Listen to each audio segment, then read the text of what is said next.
and when I joined the party in the early '90s, he and I worked on some local activism together here in Orange County. And I was, he's a boomer, I'm a Gen Xer, and so I was like, I had that kind of like, okay, sure, you're important and all that, but really, I know better. In hindsight, I hate myself for my arrogance in that during those times. And when I was in my 20s, I thought, oh yeah, I'll listen to this guy who started the party. He might be kind of important, but reality is, he said in the 10 years after he started the party in 1971, so it's 1981, he said, the Libertarian Party is meant to be an instrument for social change. He made that clear. I can show you guys I have a recording of it. There, you should look up "Base to David Nolan" on X. There's a video of that clip. It's an instrument for social change. Well, I can't think of a better way to implement social change than to, as Ali said, antagonize these motherfuckers. I think that's brilliant. And so that's a huge component of this. Also, I'm a bit of a collapsitarian myself. I do think there needs to be an element of preparation because, I'm an agorist, not because I think it's necessarily something to be like, that makes sense philosophically, although it is. I also think it's an inevitability.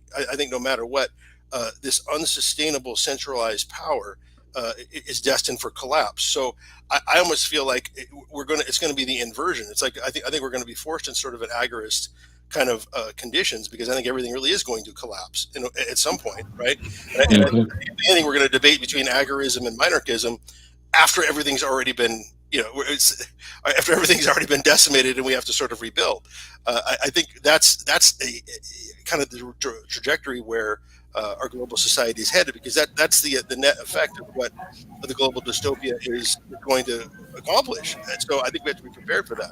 But yeah, ultimately, the Libertarian Party wasn't about winning elections, except maybe at the local level, which I think is important. But it's meant to be a vehicle for, he put it more politely, for social change.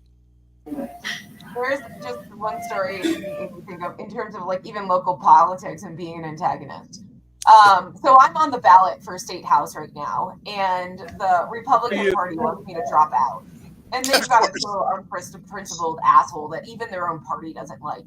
And it's like, who the fuck do you think you are to like just assume I'm going to do it?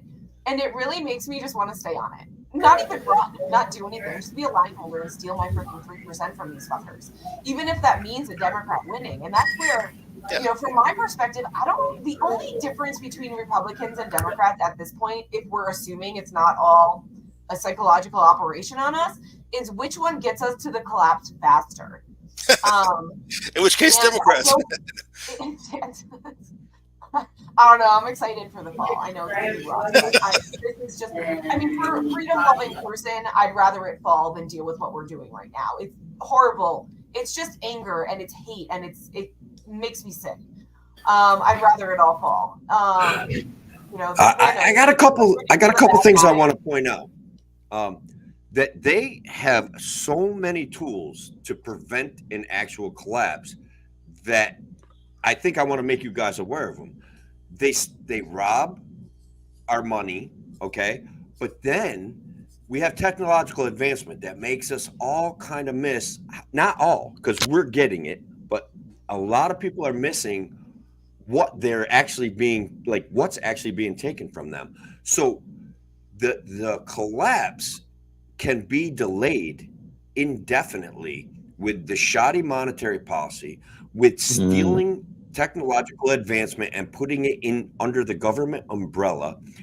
And that's why our IQ being collectively high may in fact be a problem, because we're the only ones who realize it. So how do we, it's to circle back around, can we deprogram the rest of society to such a point where they see what we're missing? Like, I like to joke about flying cars, right?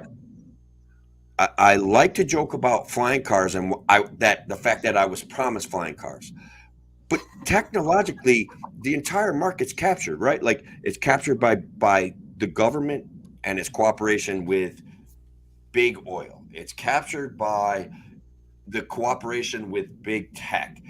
They're stealing technological advancements and the benefits that we should be seeing and feeling and making our lives better. They're stealing all of that stuff with all of their pseudo narratives about climate change, with their billionaire tax, all of these things empower the class that rules over us. It's an interesting kind of conundrum. I was listening to they're all appeals to emotion too, Tim. I mean, sure, our world's absolutely, gonna end and it's gonna flood. Like, go trigger right, the emotionally uncontrolled. It's all appeals to emotion.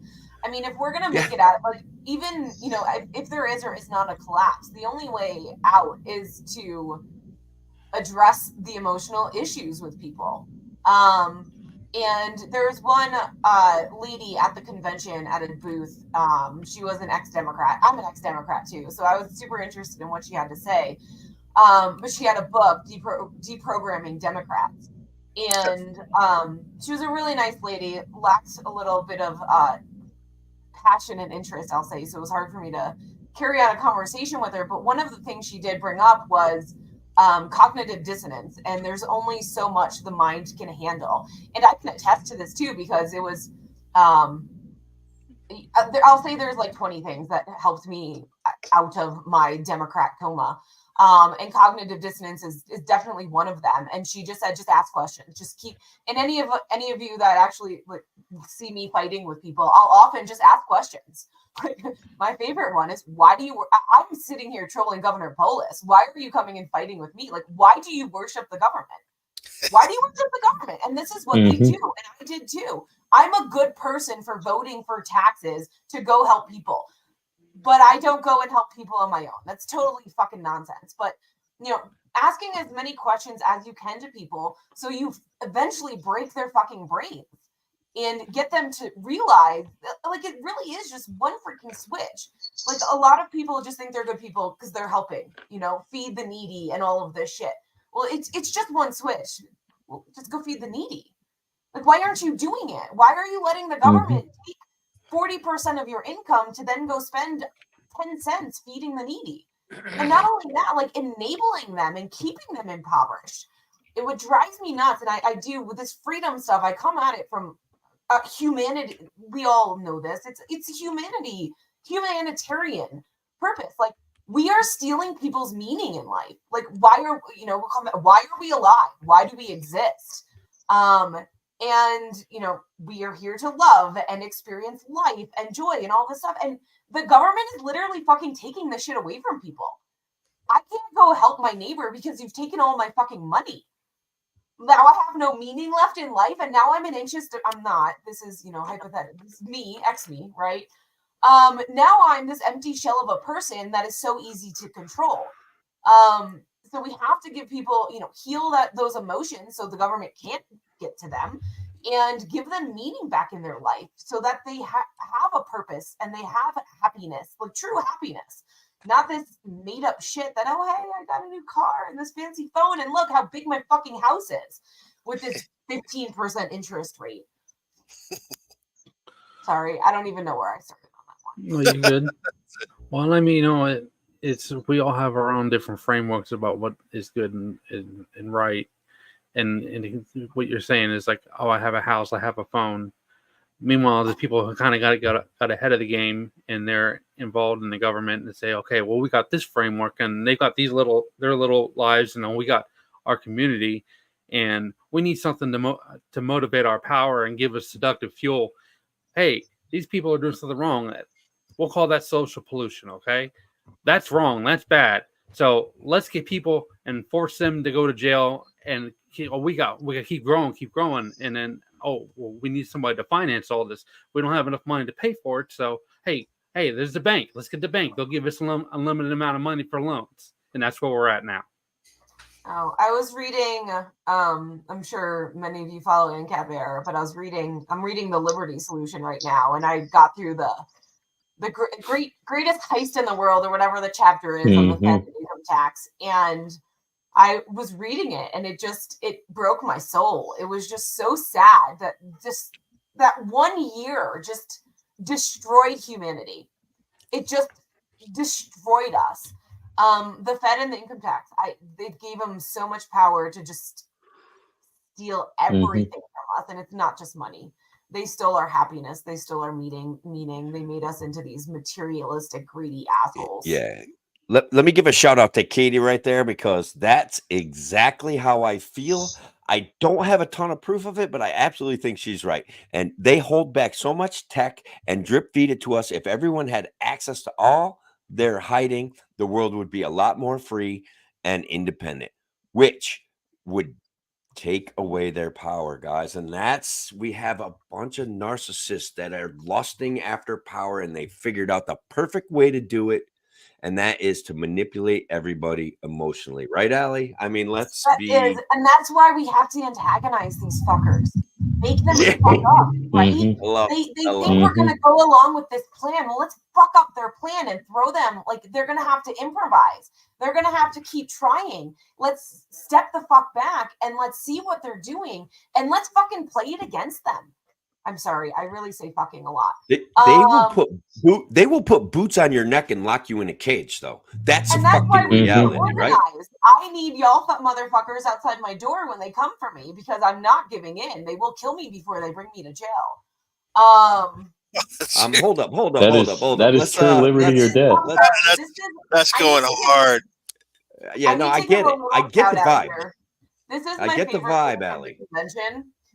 It's I think we can get into caucuses too as the LP National Roast, but the LP we should. It might be too small, and then it says "Live Free or Cry," and I crack up every time I see it. We should circle back around to the LP National kind of and talk about them as a vehicle for liberty in our lifetime, or electing politicians on a national scale, or anything that, like, for example, guys, if you don't mind, I'd like to talk about something that Dave Smith said, and I think it's an important point. He's up, at the LP meeting a lot of people, and some dude in a thong comes up to him and asks him, like, tries to explain to him a technical philosophical point, and Dave's like, on his show, the way he explained it is like, how do I take that person seriously? And it's like, I think as libertarians, that's a question we've got to answer. Like, how do we get the world to take us seriously? Because I interact with Allie, I interact with Mike, I interact with Andrew, Pat, now Cassie. It's like, this is a real issue. Like, I love you guys. You're on the same wavelength as I am. Love you, Tim. But how do we share this wavelength with other people where they can come to us and realize Donald Trump is a problem, but so is Joe Biden. Okay. And what makes them able to be such a problem? And it's a system that is literally designed to accumulate power unto itself. It's wild. It's just wild. How do we fix that? And is the LP the vehicle? That's the question. Well, it is sad, because Starchild is so nice. He brought me all over the hotel to help me find a bathroom when I got there from the That's airport. awesome. Very nice.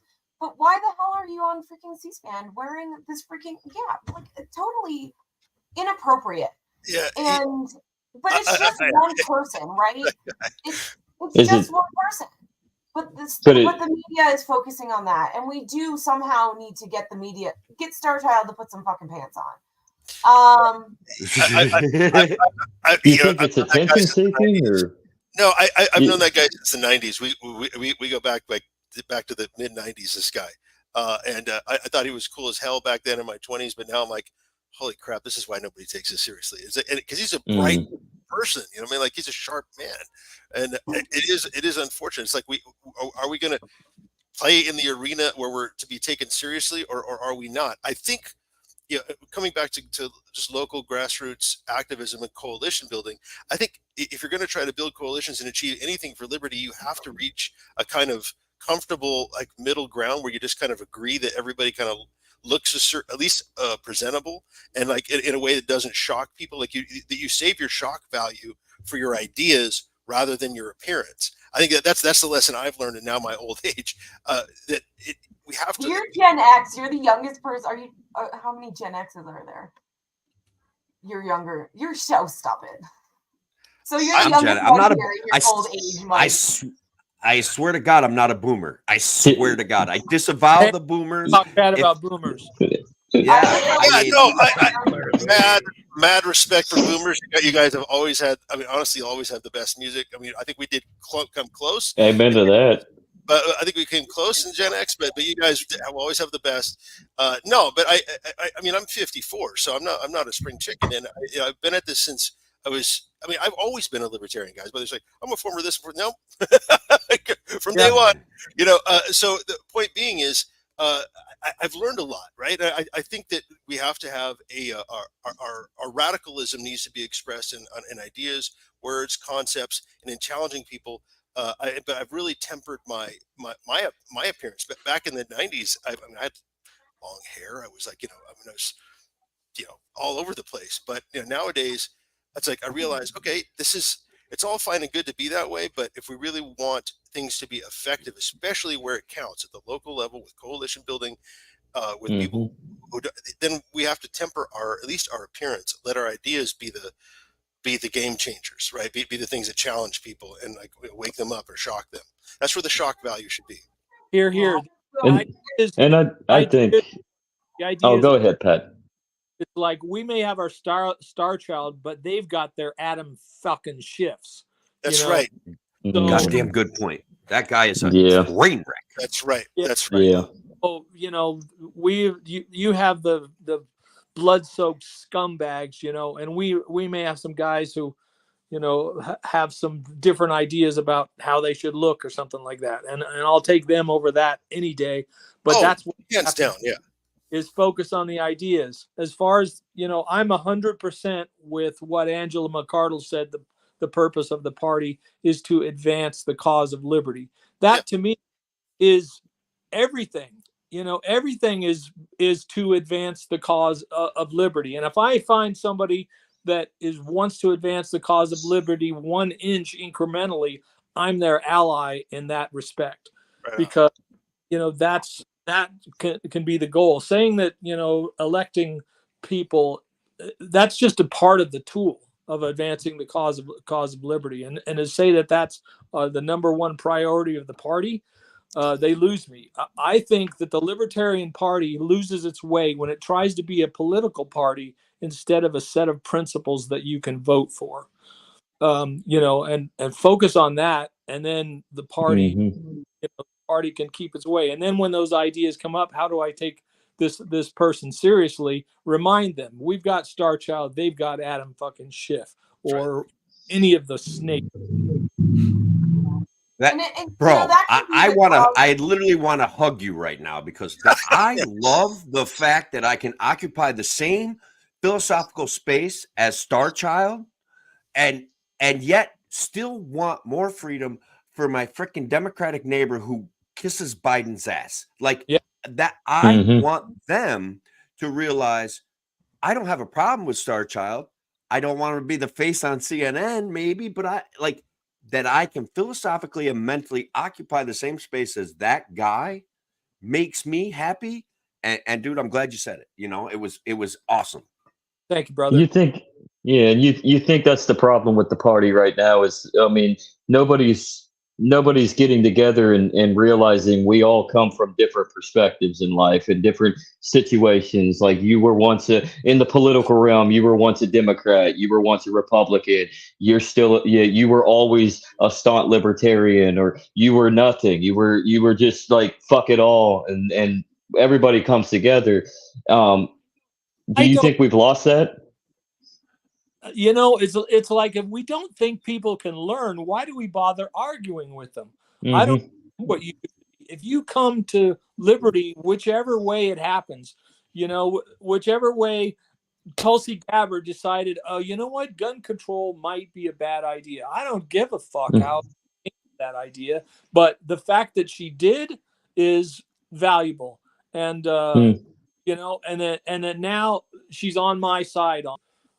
So yeah, I think that's the attitude we got to take. It's like the ideas are sound. Our ideas are sublime. They are the best ideas.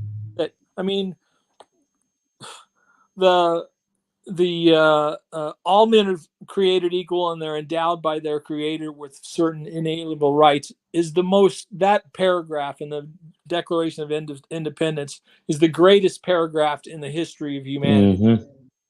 And Yeah. we have to take those ideas and expand on them and perfect them instead of throwing them in the garbage because somebody gets emotional. I want to add a little bit to that Agreed. real quick. We all come from different backgrounds, and the way the system's set up right now with Republicans and Democrats, it's set up to divide us. And I'm going to revert back to a tweet that Allie made on around the 29th. She said there's not much more hypocritical to the individuality of libertarianism that libertarianism preaches than the caucuses created that lead to hive mind. And I feel like we all left those backgrounds and we joined the Libertarian Party, and then we divide ourselves and we fight within the party.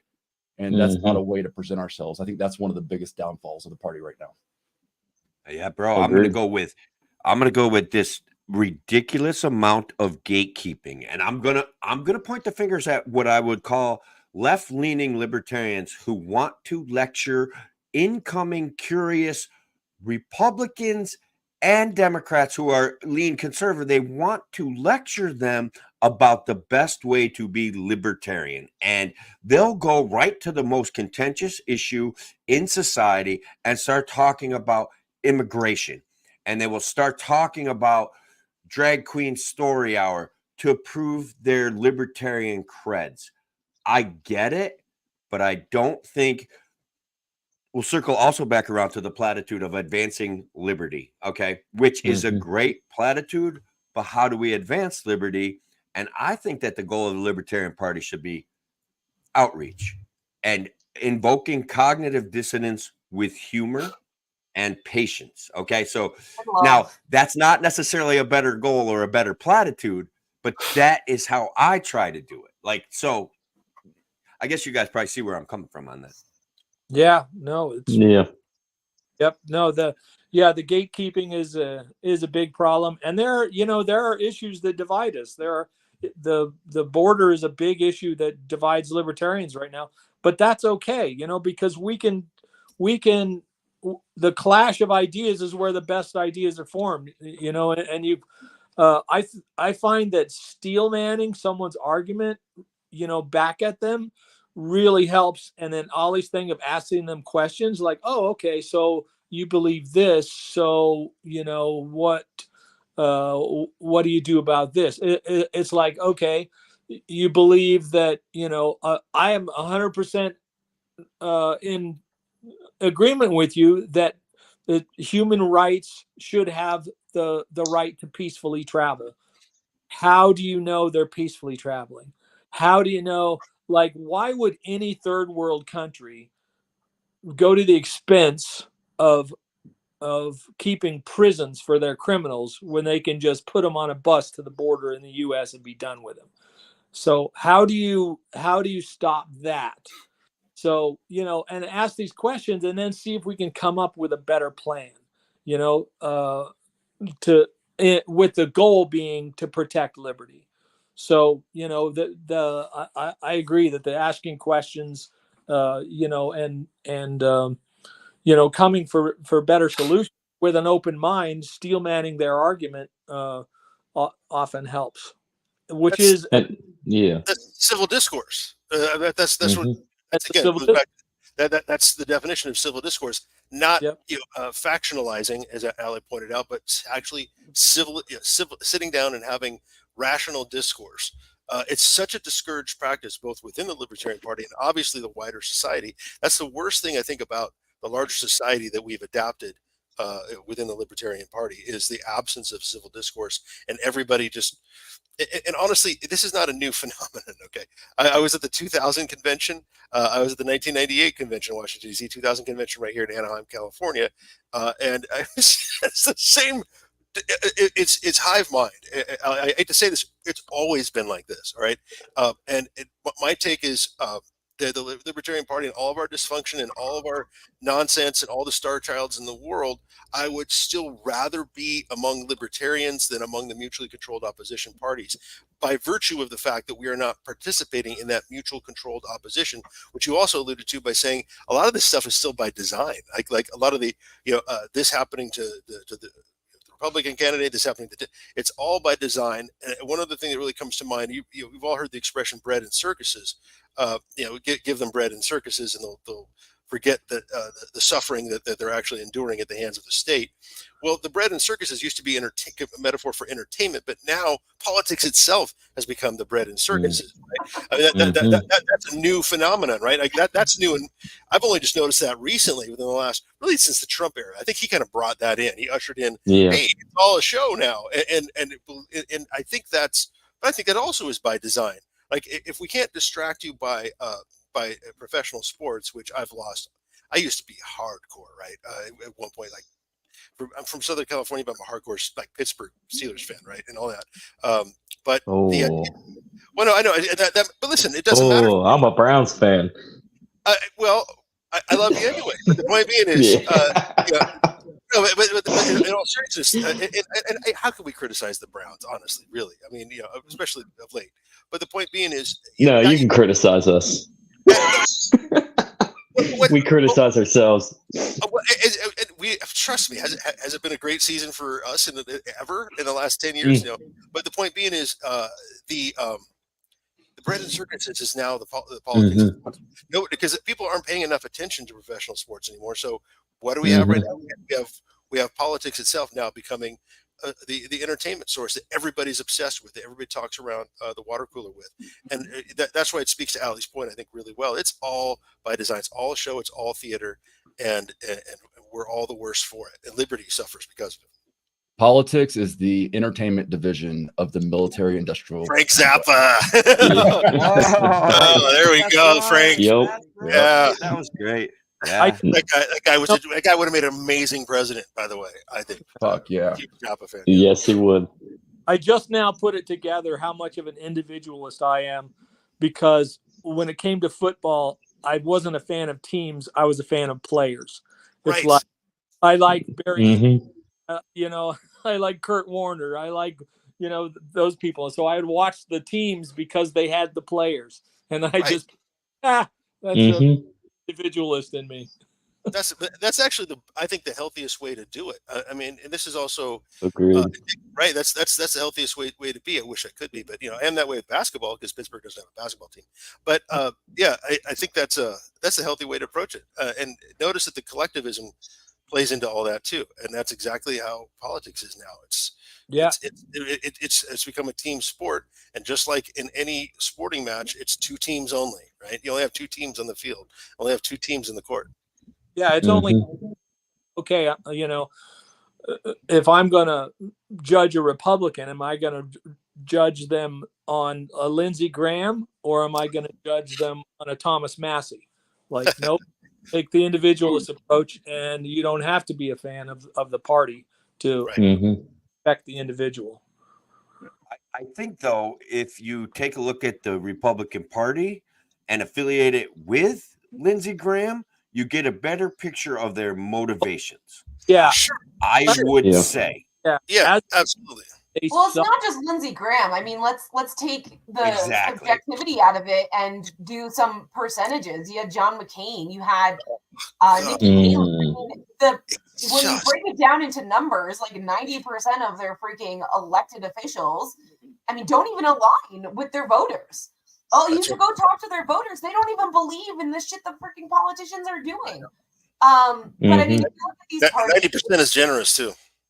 What's that? 90% is being generous too. I know. I'm being generous. You're being generous.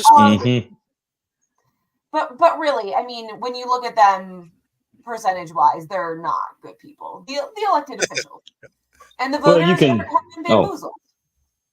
Well, you can look at 2008 in the presidential election, Barack Obama and John McCain. I mean, Barack Obama's campaign ran on hope, change, transparency, a better government, and then what did you get when Obama was inaugurated, and especially when he got his Nobel Peace Prize? And Gitmo, baby. You got John McCain.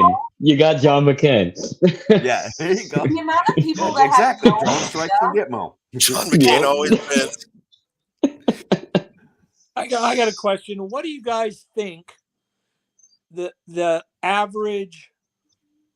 What do you guys think is going on in the head where are they at philosophically? The average MAGA person.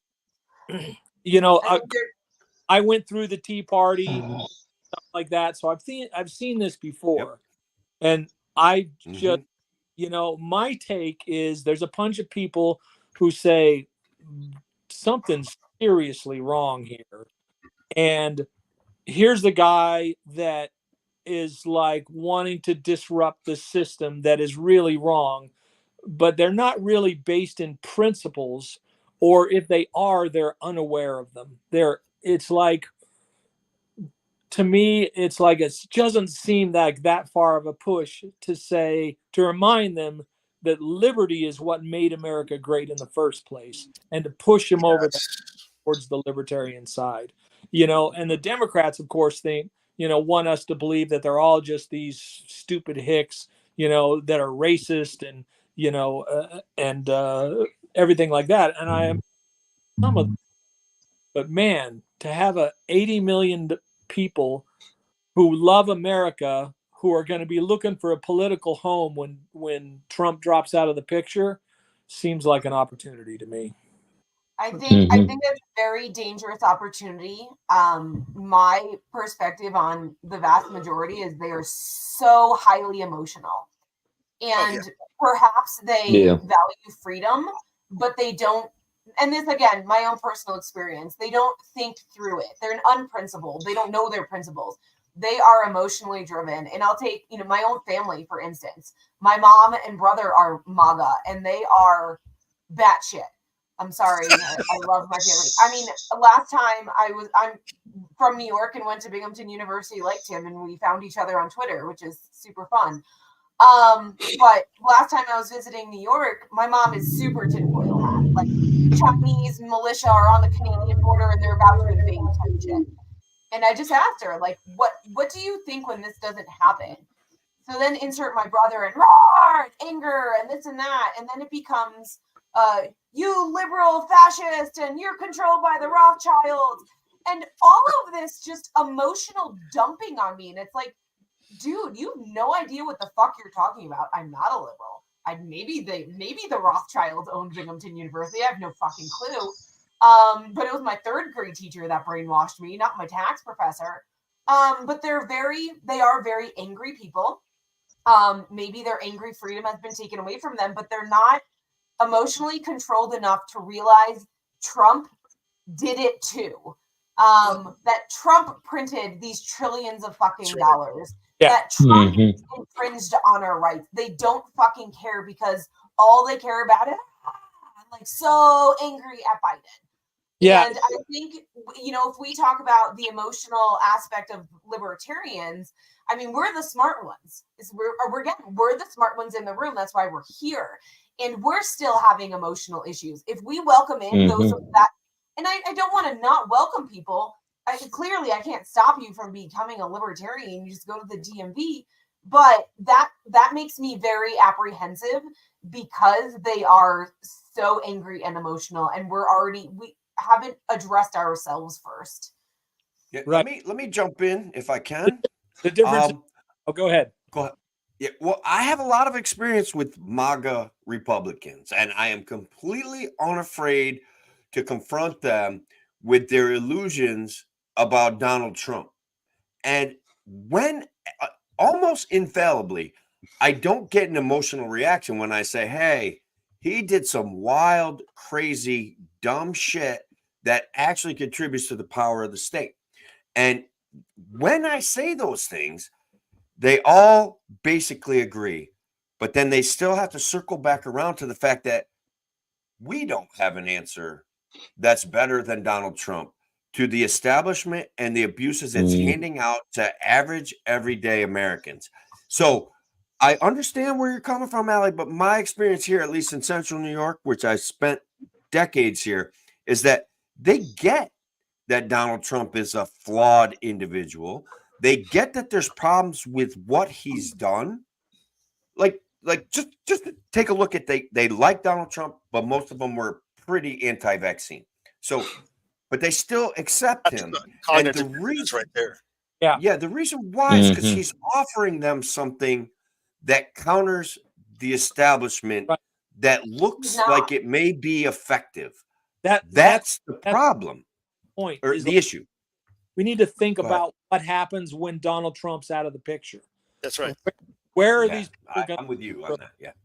Yeah, because there's cultish devotion, right? I mean, I deal with a lot of Orange County, California is actually a stronghold for, against Gavin Newsom, but it's mostly all, Trumpers, right? There, it's kind of a place in California that's red, surrounded by blue, and there's a cultish devotion that tells them that I must support him no matter what, within certain reason, like short of him, endorsing Biden or some weird thing, they're like, it doesn't matter. I got to support him. It won't matter after 4 years at most. It won't matter, and we have to Right. think. He's going to become king, don't you know? He's Right, going to yeah. destroy our democracy. Right, exactly. What's wrong with having a king? Yeah, well, yeah, okay. So we're going to go back to Thomas Paine now. Okay, no, but seriously, what I think, to Patrick's point, why he's spot on, is I want to build coalitions with these people. I totally disagree about Donald Trump with them, about who he is and whatnot, but it doesn't mean that I can't. Huntington Beach is a perfect example of this. The city council in Huntington Beach, 7-person city council, it takes 4 to make a majority, and in 2022 that majority was 1, and we've effectively in Huntington Beach seen a city council cancel Sacramento. Okay, that's huge, and that came about because patriot, libertarian, and MAGA people banded together and ran a slate and took over the majority on the city council. And it's they've made some missteps along the way. They're not perfect, but my God, they're standing up to Newsom and winning. So that's a huge example to follow. And a lot of these guys, like, are they're hardcore Trumpers. They just are. They're part of the cult. And I don't care if it achieves liberty. I'll work with you for now because I know your cult leader. Just like much as I love my Rastafarian friends, Haile Selassie did die. So like what I mean. It's like your cult leader is not going to live forever. And that's so it's time to. To look at it from a long-term lens, and it's always going to be local, though. That's the one thing. Every time I ever go to a Libertarian Party convention, which I've only been to 2, and it was a long time ago, it's the same conclusion. Local is where it matters. National is at best a source of messaging, and I don't think it's even good for that this year. But for the reality is that's the where the liberty is going to be achieved.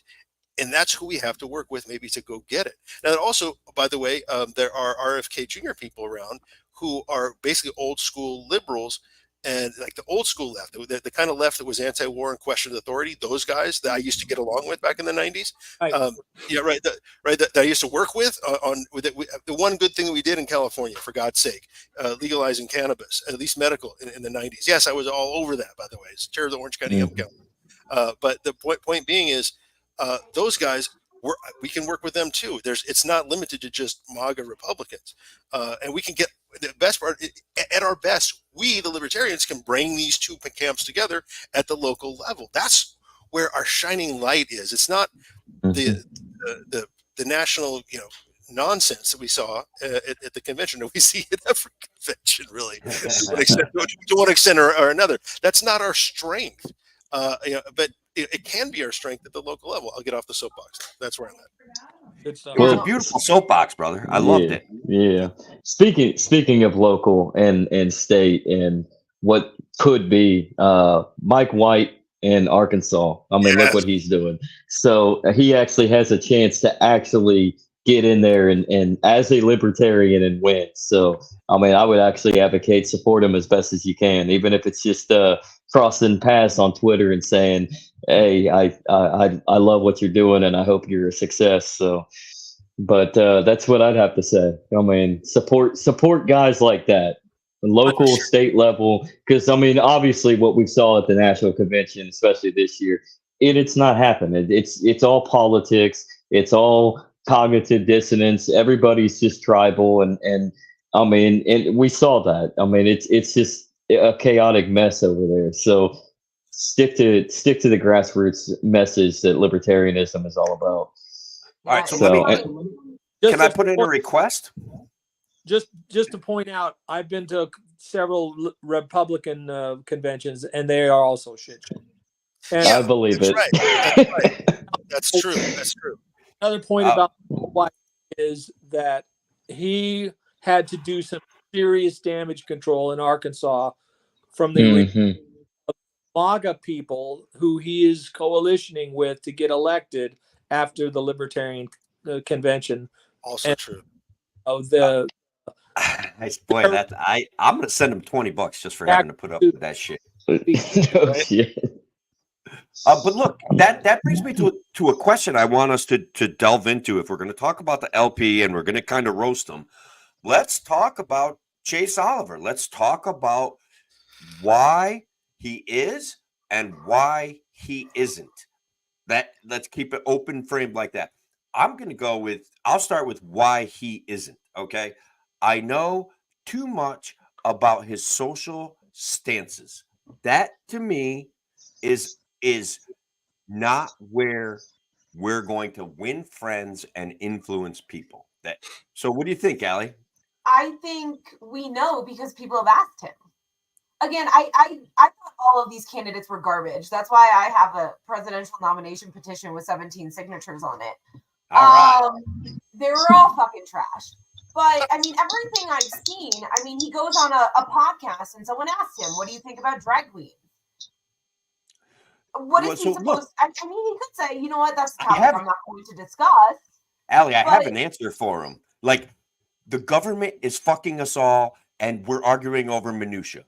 Like, that's the answer, regardless of who you love and how you feel about certain specific culture war issues. Like, so is it perfect? No. But does it avoid a certain alliance with, look, Joe Biden co-ops that space. The Democrats co-op that space, and they're willing to use government force to enforce this dystopian kind of medical treatment issue that I'm not completely uncomfortable with, but I don't want it to be the forefront of anything associated with me politically. Does that? Hopefully I'm explaining that well enough. I mean, you can see a variety of different ways, and I'm just learning about Chase Oliver because, again, they all sucked. I didn't give a crap really to learn much about him. I mean, honestly, I might take Chase over the dude who got too high before a fucking speech that he couldn't talk. And then denied it afterward. Gummygate. I'll take your social stances over complete lack of fucking responsibility as a presidential candidate at your damn convention. Blows my mind. But anyway, it's hard to argue that. Here's the thing. Let me talk about Gary Johnson. Well, let me say something. Libertarians that are getting emotional over these issues. Rightfully so. I mean, here in Colorado, they are passing laws where the government schools don't have to, they can socially trans your kid and never tell you. This is an actual law here in Colorado. That is wrong. Yeah. And what's happening is, and I have this argument, this is one of the arguments on why I shut down my fucking Twitter, is again, it's all designed. We're getting so emotional over these things that we're losing sight of what they're doing to us. They're hurting us. They're hurting us towards these social issues. So we can get so angry and we can become emotional and we can lose control of ourselves. We're not sitting back and seeing this is what they're doing. Let's do this. So when Chase goes out there and he says, look, dude, the drag queen story hours are not sexual. You need to accept this and move on. And that's not what he said, but this is what I'm saying he said. No one's listening because they're so fucking emotional. Like, can we just listen? And I too. I mean, a month ago, I would have been all, this is wrong. He shouldn't do this. Drag queens are horrible. They're not horrible. The drag queens shouldn't be talking to kids. No. But I mean, let's look at reality, right? And now, I mean, Pride Month is coming up. I've never been to a pride parade. I'm going to go look at these things for myself. Are men really dancing and shaking their dicks in front of kids? I don't want to see it, but I want to see this for myself because I think there's a lot of propaganda being used against us and we're falling for it. And I think having someone out there that's saying this, I've been there, I've seen it, what they're telling you is not true is something valuable for us to listen to. The issue is we are so controlled by our emotions in this because for the kids, right? Like we're using the kids as that emotional trigger. Yes, it sucks. I wish we could save every fucking person. We can't do it. It's been very hard for me personally to accept I can't save everyone.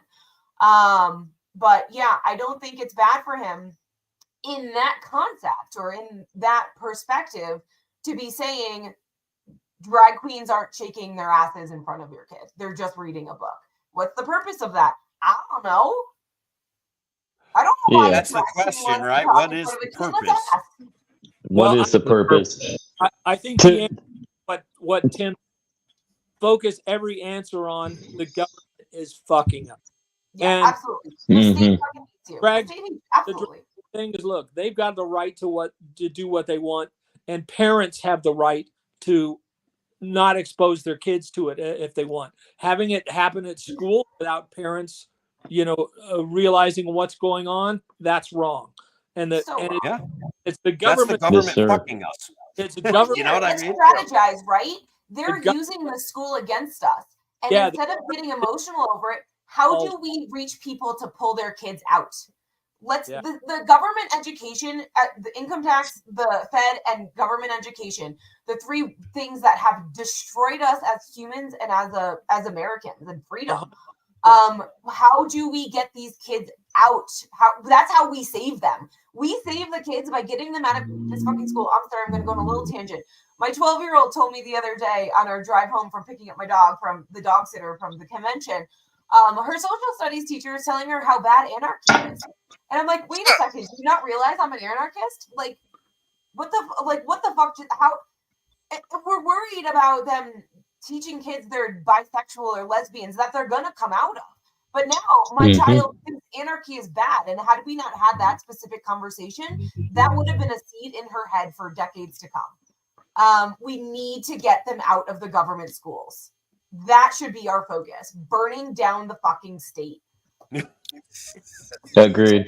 To add something with Chase and to go on your point, me and Andrew actually we had him, and I would say for all those that listen and view, and for y'all, go check out our episode with Chase Oliver. It was actually pretty insightful, and he got his positions across. And then we talked about professional wrestling, so we got off the political sphere because he's a big pro wrestling fan, and WrestleMania was coming up at the time.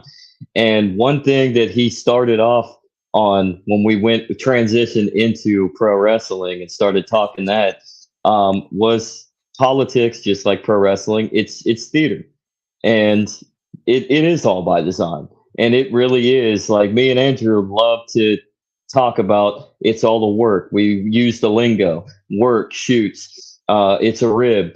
And that's what in Chase actually brought that up. Like, politics is theater, and that's exactly what this whole shit show that we live in today's day and age, whether it's the Libertarian Party, the Republicans, the Democrats, or just your nonchalant independent that just gets inundated with all the media. It's a shit show of theater, and that's where we're at right now. We're fighting a collage of different culture war topics that is literally the government trying to divide us into little segments so that they can keep a hold of us and tax us into nothing. Absolutely, brother. It's part of the design play. It's Mm-hmm. part of the border debate. It's part of the abortion debate. It's part of the corruption debate, which apparently corruption is completely fucking legal in this country, and that it's absolutely bizarre. But it's they recycle, recirculate, remanipulate these issues on an ever increasing basis. We can't go 3 weeks without somebody starting an abortion fight, right? So it's amazing that we continue to fall for it, and not we, they continue to fall for it over and over and over again. The change in the laws will take forever. People can just fucking relax and proceed towards liberty. That's a reality, and they deliberately choose not to because they are emotionally manipulated, which circles all the way back to Allie's first point of the day. You know what I mean? Yep. They are playing us like children. And again, it's not us, it's them. But how, and I'm going to keep asking this question. Sometimes it's us.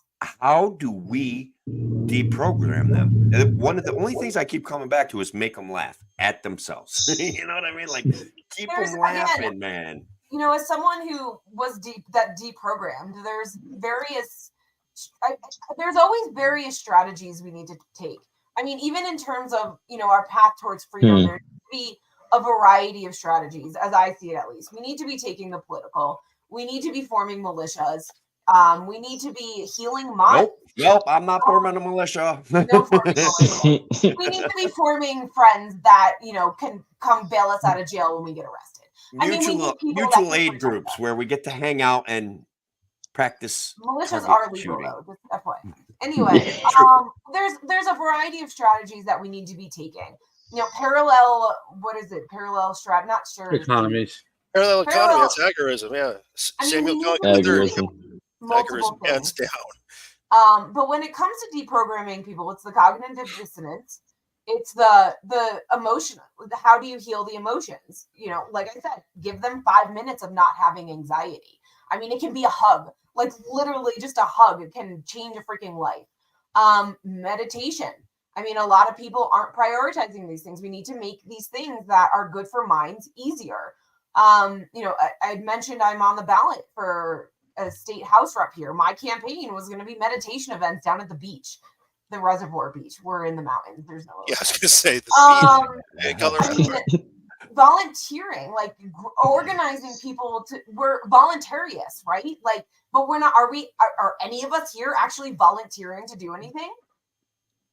Yes, I volunteer every week to spend an hour talking trash about politicians. It's something. It's something. It is something. For the treasurer role in the state party, so I do volunteer now. But I mean, none of us are actually doing these things. Okay, well, let's do them. Let's start a nonprofit. Let's get people involved. Let's show them we can do it. And let's show them they can do it. But it really comes down to you know, it's a personal thing. So we need to go out and there's that metaphor from COVID with the matches, right? And you take one match out and it stops. We need to keep putting the fucking matches in, like one at a time. One person helped me become a libertarian.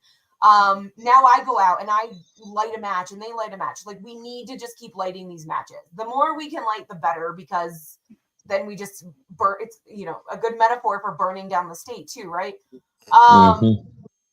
We need to go I will always say and again, I have my kind of sweet, kind of savage shirt on because I'm a horrible fucking bitch, but I love everybody. I mean, I will cut your throat with words, but I still love you. And I still have compassion for you. And I still understand that people are coming from their own lives and traumas and blah, blah, blah. The only path forward in my mind is just to love people. There's so much freaking hate, and the more hate we have, the more they can manipulate us.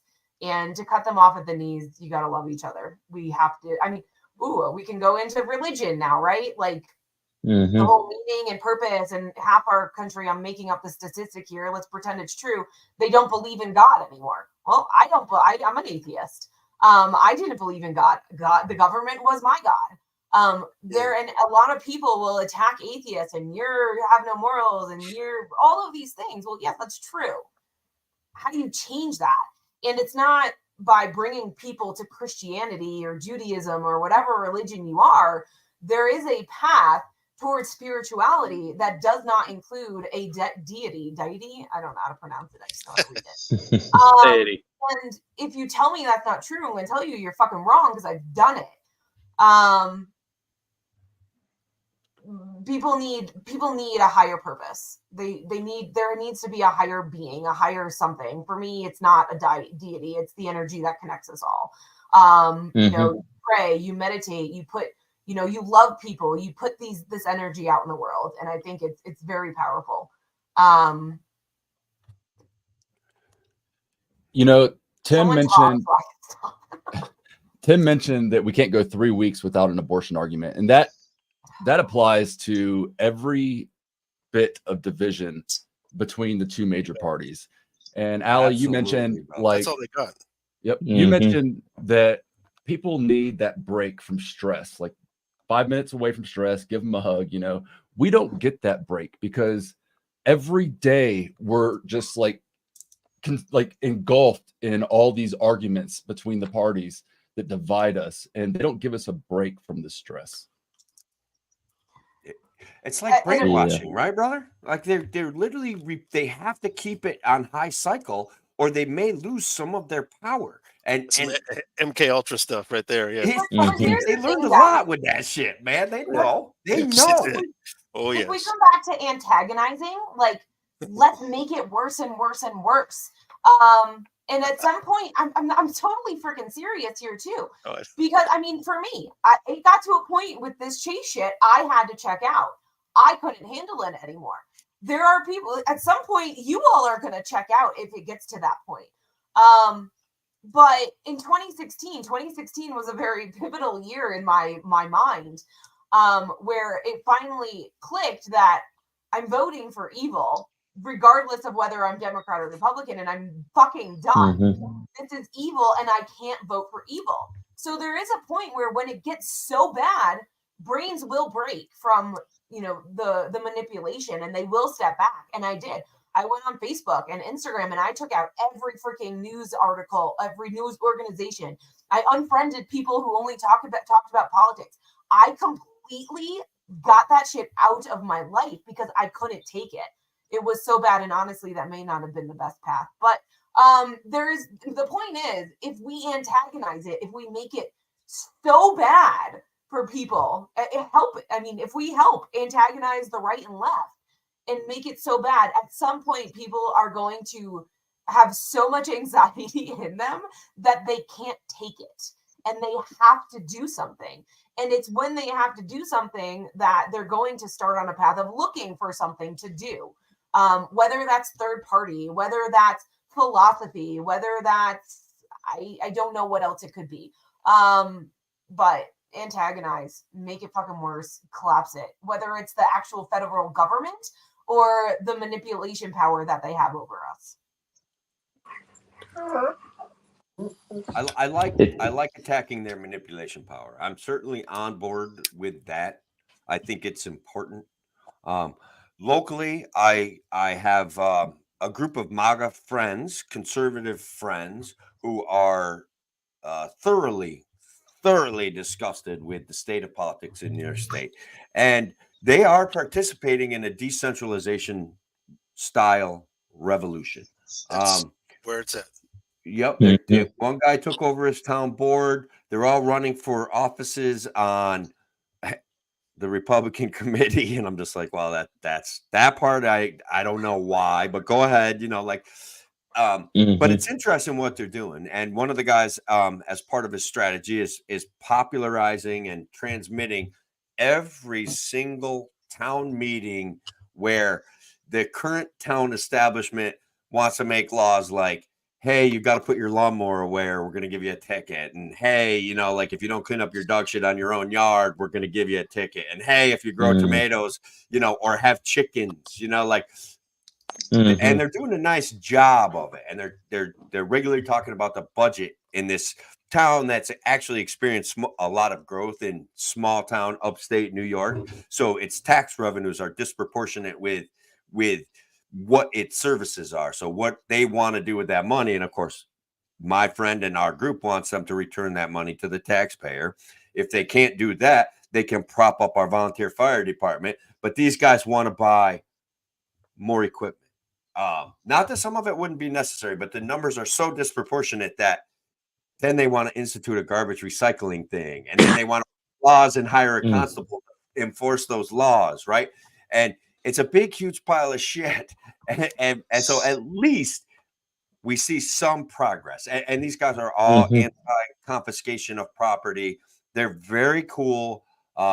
They make some typical Republican mistakes where they co-opt Democratic issues where some guy wants to do a development and they're like, well, it would be a good idea if he took 20% of that property and made it a park. And it's like, hey, the entire town is basically falling apart except for this new huge increase in revenue, let somebody build some new freaking houses, like just let them do it, Baby man. steps. See what happens. And it's like, but still, it's better.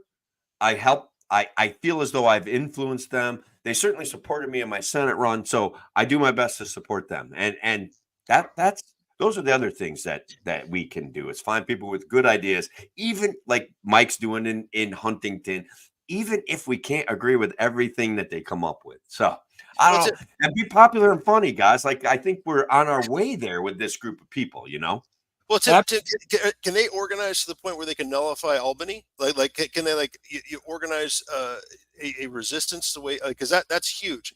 If you can get your local township to resist the larger the tyranny of larger governments from Albany and DC, that would be huge. We're trying to do that with Sacramento and DC here. And let's be honest, there isn't much difference between Albany and Sacramento other than geography. Sure. Let me point out one of the problems with that, right? Is that these guys are shrewd enough to be out in front of that. Okay. And every town in New York State, and I assume probably it's similar in California, or every county in New York State, and I assume it's probably similar with California, is reliant on funding provided from the state because of the way the mechanisms work. Right. So, yes, they can resist New York State, but they're not going to get any of the fucking money. And so it will far offset the problems, the financial benefit that they're seeing from industrial tourism development. So, yeah, they can do it. Yeah, legally they're entitled to do it. But the state has already written laws that would be like, well, we'll just defund everything. So fuck you, and you won't have money to do that too. Freaking thing. It's a powerful strategy. Issue. It's a powerful strategy. That's part of the combat, though. Trust me, we have that too. But that can be dismantled strategically as well with somebody that knows what they're doing, which is not me. But there are people that they're in the know. No, there are people that are attacking that sort of nuance as well. Like, I was going to offer to put you in touch with one of my friends. He loves to talk to people. So if you're not the guy with the strategy, I get it. But if you're the guy that, again, because he's really fighting. Well, almost too hard sometimes because he says crazy things, like whatever. I love him. I don't want to criticize him, but I want to put him in touch with people who have strategized this in other places. We should still connect. Because I'm just not I'm not trained in the law, but there are guys that are pushing against that and are looking to dismantle and disentangle is the best way I can describe it from the clutches of Sacramento, in the same way I'm sure you guys have to do with Albany.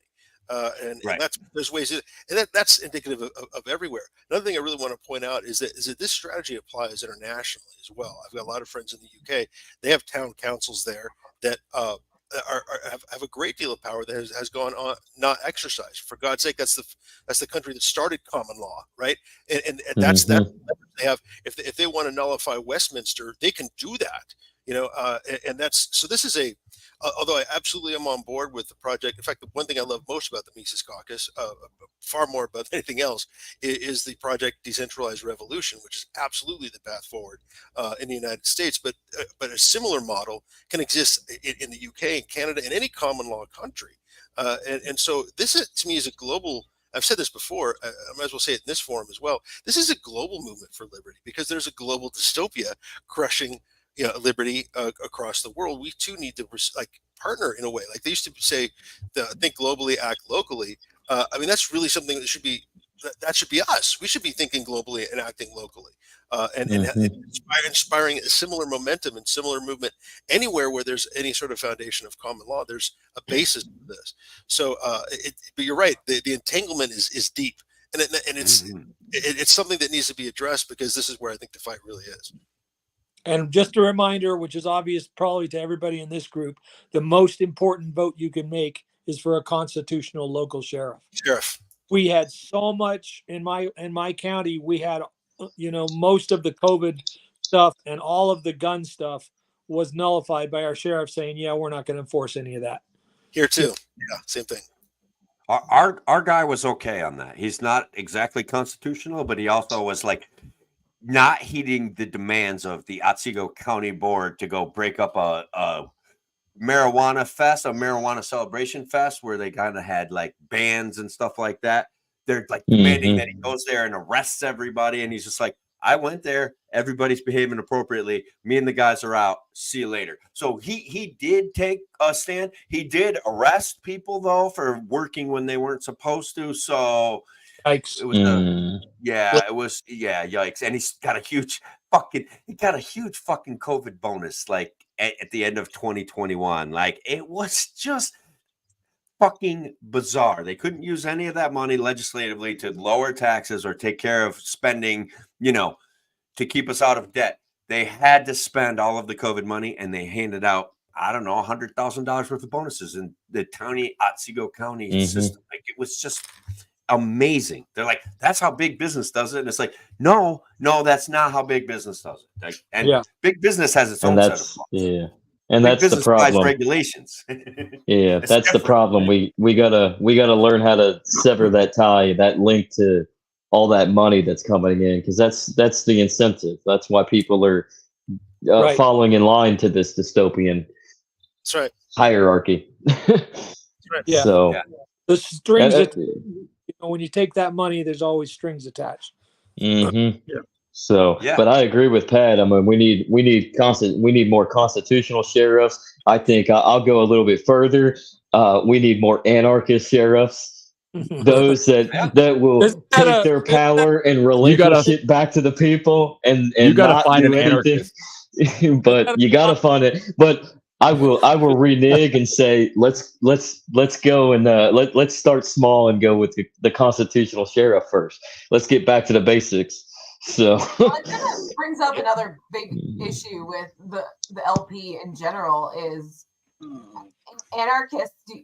I've gotten lectured by people for presidential nomination petition as an anarchist. Like, you can't be an anarchist and run for president. I'm like, well, I can, and then I can just not do anything and give you immunity from paying taxes, and that's it. Day one, no more taxes. There's no law. You just don't do it. But I mean, freedom-oriented people don't want to run for office. Yes, you gotta find an anarchist. Live their life, and that's how we end up with bonehead candidates that take too much gummies or eat too many gummies right before a freaking speech at a convention. No one wants to do it. Gummy. What happened there? I don't know. I just hear rumors. He got too high. He couldn't talk. People of virtue will not run for political office until things get so screwed up that they feel that they have to protect their children and protect their country. And that's where I'm at now. Like, with the president stuff, I thought it would just be super funny. I'd love to go out there. I mean, as the antagonist that I love to be, I'd love to go antagonize fucking Trump and Biden. That would be like the privilege of a lifetime. But there's no way in hell I want to do that outside of saving the future for my children. I can't imagine. I mean, in 20 years, if it doesn't stop, what's left there's nothing left for them. There's nothing left. And I mean, the local races, I know it's super important, but the one I'm running for, I can't imagine. I'd honestly might give up my freedom than sit for 3 months with those fucking idiots. They're freaking, oh my God, they're nasty, evil, disgusting people. I don't know that I can do it. I don't think I can do it. The thought of actually, being a county commissioner and dealing with all of the bullshit, they have this novel length thing of bullshit they got to read every week. My first task would be to reduce that to 2 pages. Like, we got way too much stuff that we're in charge of, and we need to reduce that and get the rights back to the people. But it's like, you can build coalitions. I called one of my county commissioners and said, we need to create a county ruling to nullify all laws and regulations, state and federal, limiting the local growing and selling of food. I said, there's shortages coming, and and in a community like mine, you can get 100% of the people on board with that. And then just so when the state inspector comes and says to the sheriff, these people are growing and selling too much food, the sheriff just tells them to fuck off. And that's the kind of thing you can do locally that everybody's on board with, because state telling me I can't have chickens while we're watching chickens by the millions being murdered because of a bird flu that no human has ever died from. So crazy. Well, they haven't mutated the virus yet, so you can still be scared. It's on the roadmap. That's probably coming. Yeah. So, speaking of that, what back to the LP and Chase and COVID. What are your thoughts on his stance when it came to COVID? I mean, personal, or was it personal, or is there a little bit more into that?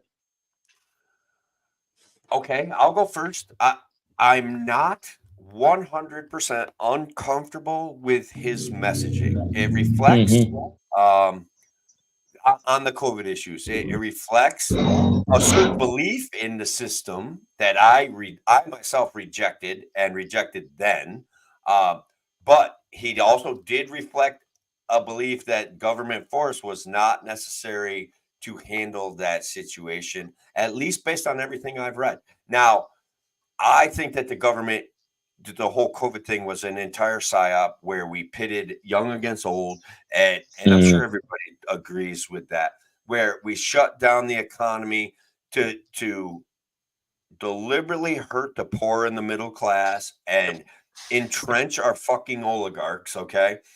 But Chase's messaging is not disqualifying for me, but I'm not excited about it. Like, I gotta be honest. It's a double-edged sword, so that's where I land on that. Yeah. I haven't seen anything from him. Again, maybe it's out there and I just haven't seen it. But I haven't seen anything from him that advocated for government mandates.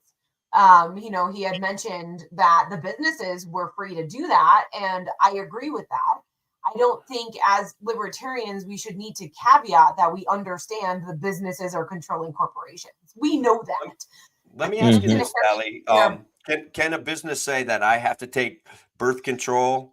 Can a business say that I have to eat a certain kind of food? Can a business tell me as an employee that I have to fucking wear eyeliner to work? Like, any of those things, are any of those things okay for a business to tell me to do? Well, let's there's different ways that you can answer that. In a free market, they should be able to, because no one's regulating them, right? There's no government to regulate them to say you can't do that. Who tells them they can't do that is us by quitting. And I think this is a huge issue in society too, is corporations are fucking corrupt. I've quit places because of the corruption. I'm very, I'll go back to being an antagonist, and I don't do politics, which is funny because we're here talking about politics. I'll never be a politician. I will always speak my mind to power, and I don't care what happens to me. Maybe that's a character flaw. I don't think so. I've definitely gotten myself in trouble for it. But we as a society have become so weak that we're not standing up to these people. So it's a multifaceted problem. It's with the government, it's with the people. Should they should be allowed to tell us we can wear eyeliner, and we should be able to say fuck you, I quit, and go find a new job. Okay, so then let me take it one step further. If the government says we want everybody to wear eyeliner, doesn't matter what you then my employer repeats that bullshit to me because the government tells them to repeat that bullshit to me. Then where's my freedom then? Because obviously now I can't quit and go to work for somebody who doesn't want me to wear fucking eyeliner. You see what I'm saying? Like, that's where it becomes a conundrum for me. That's not the free market, right? Like, libertarians, their beliefs are that there should be a free market. So where the challenge comes in, where I think it is with Chase and his stance on this, is when he spoke these things in written word, he didn't clarify, yes, I understand the government's controlling the market. Because there is that inherent belief the government should not control the market. So now the businesses can go do what they say, and now the people control the market. Yeah, I'm comfortable with giving him that level of the benefit of the doubt. That he did not clarify and I'll give I him the believe that's where opportunity he was to coming from. fucking clarify before I take a totally adversarial position against him. Yeah, I believe that's what he meant because I had that same opinion at that time. Right.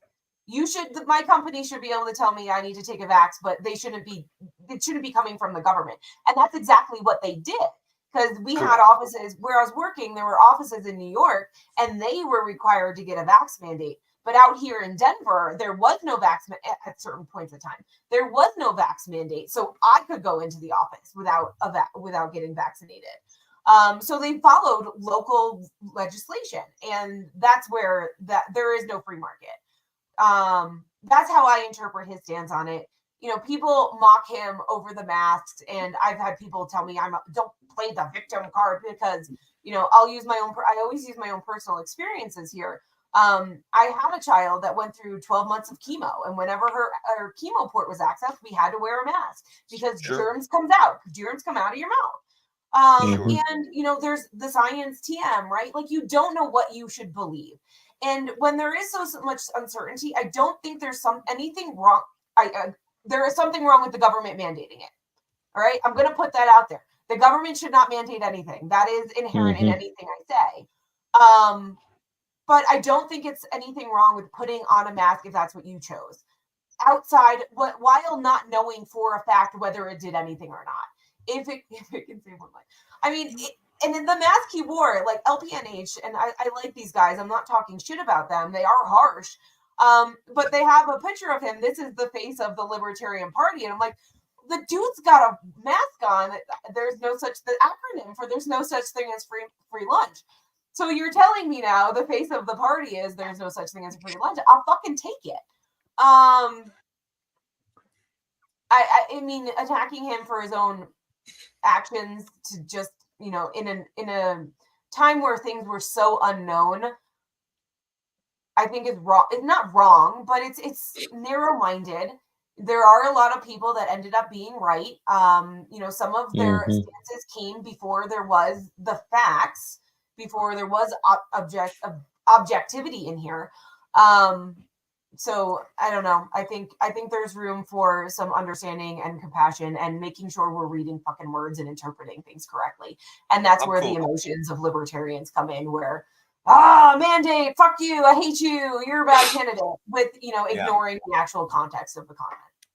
Yeah, okay, but I want to yell about the British Imperial College of London and Neil Ferguson, who is a corrupt actor and always has been, and that was readily available, that his scientific modeling was a pile of garbage that was done by a fucking 2-year-old, okay? Like, this was not, there were certain things that they took advantage of I'm sorry, I'm a conspiracy theorist, but I'm also right. Like, this is a reality.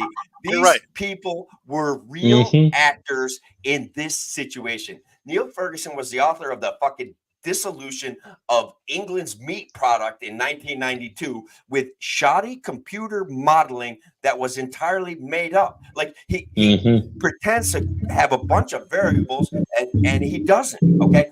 He just says, well, 2% of the population is going to die. And it's like, so everybody freaks the fuck out.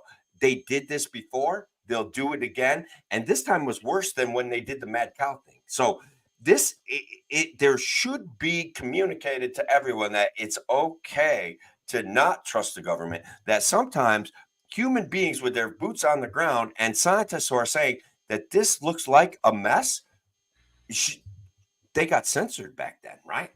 And so the reaction always has to be, I lean towards freedom and I lean towards science. So there's a part of me that I get, we want to forgive them, but there's also this part of, they were fucking lying for power, and it was obvious on some level. So, right? Like, okay, I'm the crazy guy, but maybe I'm not, No, and I think it depends on who we're talking about and what we're talking about. I mean, in terms of Chase, again, he never, from what I've seen, never advocated for mandates.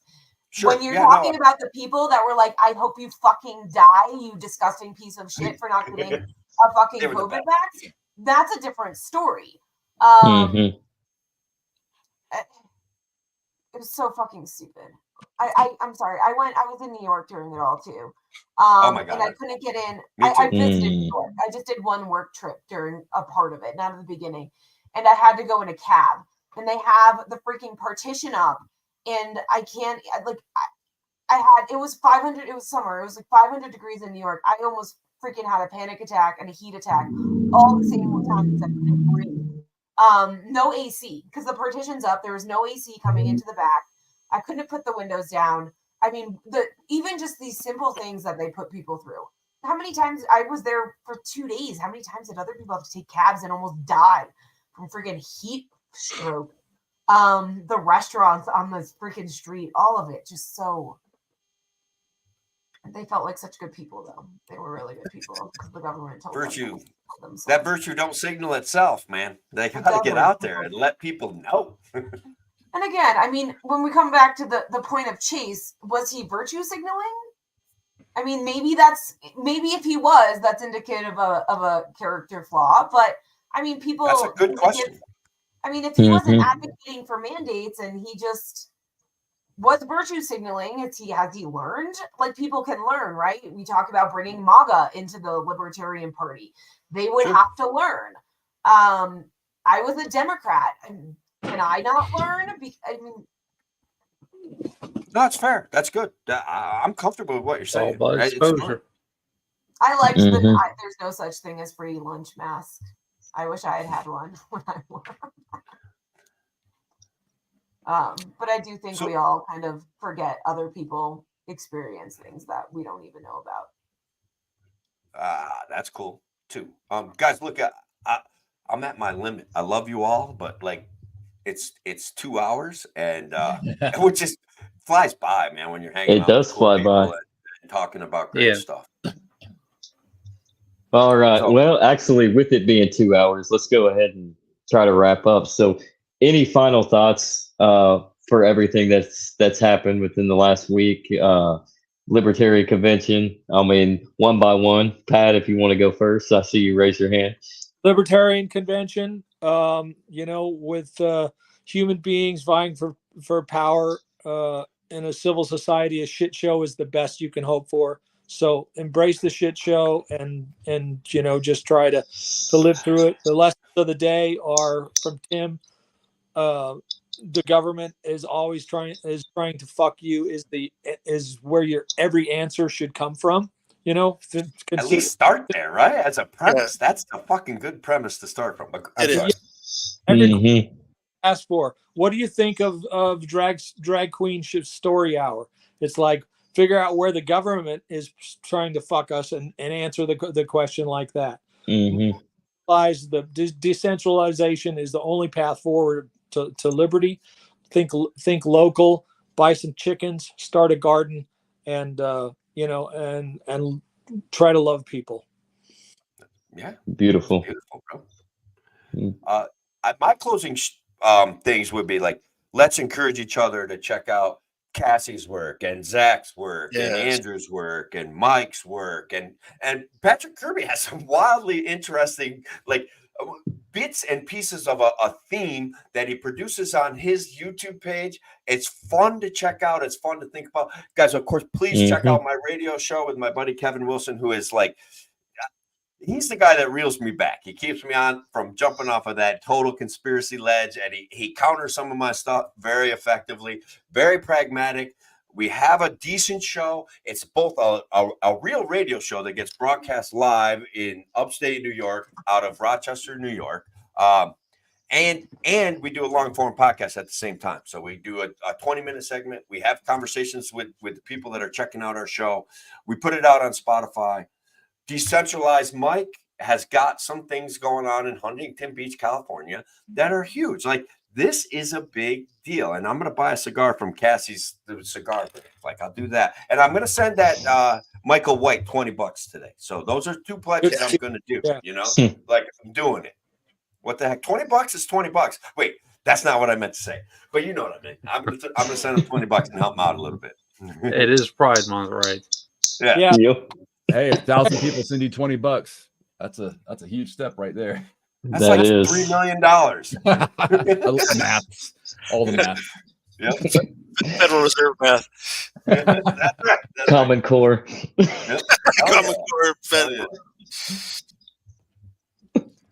My turn. I'll go next. I think we all just the Libertarian Party needs to stop playing the same games that the Democrats and Republicans do. We need to be better than them. We are better than them. I think we just need to act like it and think like it and get better. I think we need to love our neighbors and reserve all of our hate and anger to the state and burn the fucking shit down. Amen. Be the light you want to see. Love it so much. Metaphorically speaking, don't set any buildings on fire. Right, metaphorically. I just want to say, first of all, if you haven't had a chance, check out Max Justice that Patrick Kirby has created. Some brilliant stuff there. It's a liberty-based superhero he has put together. I got to plug your work there, Patrick, because it's actually quite genius. Thanks. Yeah, it's good stuff, and I don't talk about it enough. I need to kind of form some actual tweets about it. But one thing that I am doing is trying to capture the success that we saw in Huntington Beach and a few other places. I'm kind of examining it across the country, not just in California, and so on, and really trying to get it into a unifying document. I'm working on it. It's called a Revival of Common Sense, the Case for Township Liberation. And I just want to read, this is my closing, I want to read just the very first paragraph. It'll go quick, I promise. This volume is addressed to those who have, for any number of reasons and coming from many different perspectives, arrived at the conclusion that our governments are uniformly serving opposing interests in opposition to their governed. You may have similarly noticed the all-pervasive dominance of our governments over all media and public discussion. While these observations may rightfully cause great alarm, we are not without the wise counsel of those who launched the most comprehensive experiment in a society with a government subject to the consent of the governed. We can revive common sense. We can reconstitute America and what's left of the once free world from the bottom up. We across America and around the world who still value individual liberty must put aside our differences, build strong local and grassroots coalitions, and establish decentralized principled governance for ourselves while nullifying the invasive, top-down, increasingly dystopian governance of larger governing bodies. So, hope you guys got. Yeah, that's just the beginning. Well, hopefully, I can get this done well in advance of Independence Day, but it's coming together nicely. That is awesome. Wow. Nice work. So, Andrew, you got any thoughts, man? It's more if you think about what we've been talking about lately. Through this episode, we talked about Republican politics and libertarian politics. It's more expensive and difficult to leave a lasting impression and akin to Reagan than it is to do it in the Libertarian Party. But the Libertarian Party outlasts, the stride that society is continuously trying to develop. It's cheap. It would be better for us, I think, to go somewhere else, even cheaper than the Libertarian Party, to build an even more effective infrastructure and a lasting impression for people to emulate. That's beautiful, man. Beautiful, and a great standoff. So follow all these beautiful people, these wonderful people on here. Check them out. They're doing some great work. And let's reel this in. So thank you, Kasi, once again for starting this inaugural showing of Agora Smoke. So go have yourself a smoke and just embrace liberty in some way, shape, or form, and get people to just have some dangerous thoughts. So until then, this has been The Legacy Right, Agora Smokes, episode 1. The Libertarian Party is a shit show, but everything's a shit show. I am the legacy of Jennifer Ent Kaiser. That's my main man, Andrew Joseph. Kasi down there producing this shit. Thank you, Patrick. Thank you, Mike. Thank you, Tim. And thank you, Allie, for this inaugural episode of A Combination. And let's get on out of here and go have another smoke. And let's do this again. Touch grass. Peace. Take it to them. Ruining motivation to survive. Private is like a jungle holding rest of a nation. You couldn't hold me like a tongue, your knee collapsing away. Hey, gorilla hearted, I'm beating my chest to stay alive. Take it to them. Ruining motivation to survive. Private is like a jungle holding rest of a nation. You couldn't hold me like a tongue, your knees collapsing away. Gorilla hearted, I be in my chest to stay alive. Hey.